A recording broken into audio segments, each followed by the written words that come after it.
The real estate industry is no doubt a big industry in the world today, and Nigeria is not left out. Daily, prospective homeowners and tenants get swindled of their hard-earned monies in millions of naira through real estate transactions in Nigeria. This puts the real estate industry in Nigeria on a high-risk chain for investors and makes it a good trap for use by fraudsters. If you or anyone you know have fallen victim of this trap, then this video is for you. You can also stick to watching this video for the future use of yourself and also that of anyone you know. Now, if you're meeting me for the first time, so good to meet you. My name is Ajulachi Lillian. If you're not, welcome back to my channel. On this channel, we talk about how you can get legal solutions readily. We also analyze political issues in ways that it affects us as a people from time to time. We also talk about personal growth and development on this channel. If you haven't subscribed yet, please hit the subscription button. If you get value from this video, also give this video a thumbs up and click on the notification button so that you can get notified whenever I upload new videos.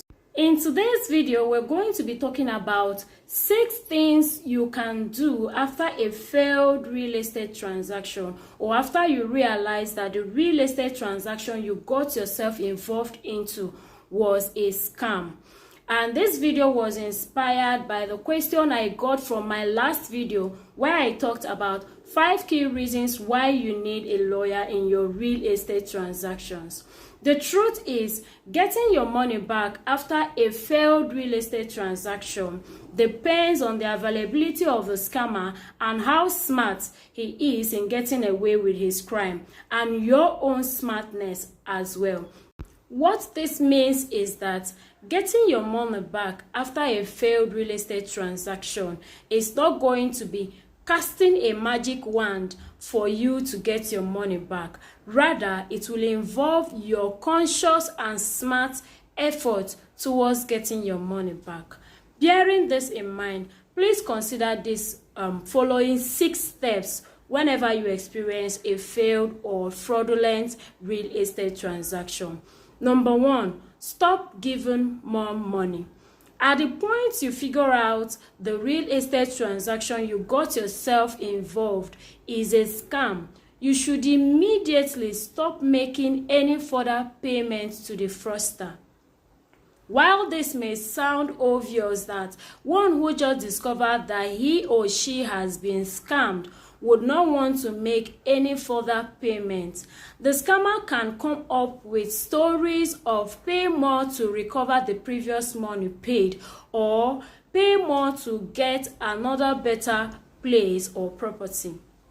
You have to stop paying because a fraudster will never stop swindling or taking from his or her victim until there is nothing left to take from their victim. Number 2, safeguard yourself from further frauds. You need to secure your accounts through which payments were made to the scammer. Depending on the means in which payments were made, you should consider notifying your bank to place a temporary ban on your account, or block your ATM cards, or even change the password to your online banking platforms. This is because there is almost no thief, fraudster, or scammer that relies on only one means of stealing from his or her victim. Therefore, the possibility of the scammer compromising your account is very high. Number 3, gather all information and documents while the events are still fresh in your memory. Develop a timeline and collect all documents and information that could help when it is time to report and investigate the fraud. Write down all conversation you had with the fraudster with the approximate date and time they took place.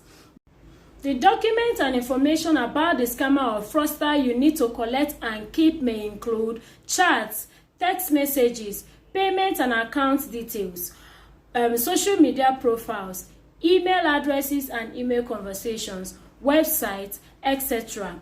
Number 4, report the incident to EFCC. You should report the fake property sale to EFCC because it has to do with financial crime. While the EFCC will still carry out their own investigations, all the information you gathered in step 3 above will come handy for them to facilitate the process of prosecuting the offender.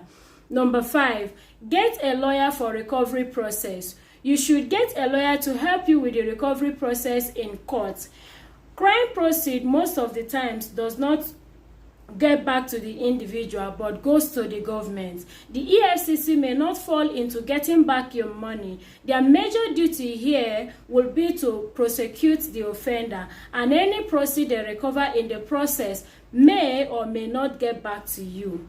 Contracting a lawyer will not only help you get the money you paid to the fraudster in furtherance to securing a landed property, it will also help you to recover general damages that you incurred as a result of the incident. Number 6, consider changing behaviors and building resistance to fraud. As the saying goes, fool me once, shame on you. Fool me twice, shame on me. Don't blame yourself for being victimized. Fraudsters are very, very good at what they do, and they often target people of all classes, depending on what they want. However, you may want to consider carrying out all due diligence in your subsequent real estate transactions.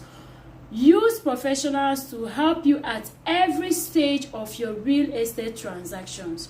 Using professionals will always reduce your risk of being scammed.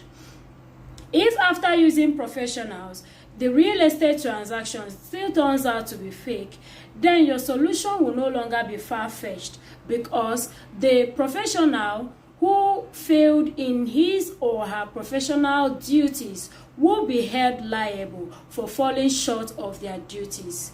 Try out these steps if you have been a victim of real estate transaction fraud or any other type of fraud. See you in my next video.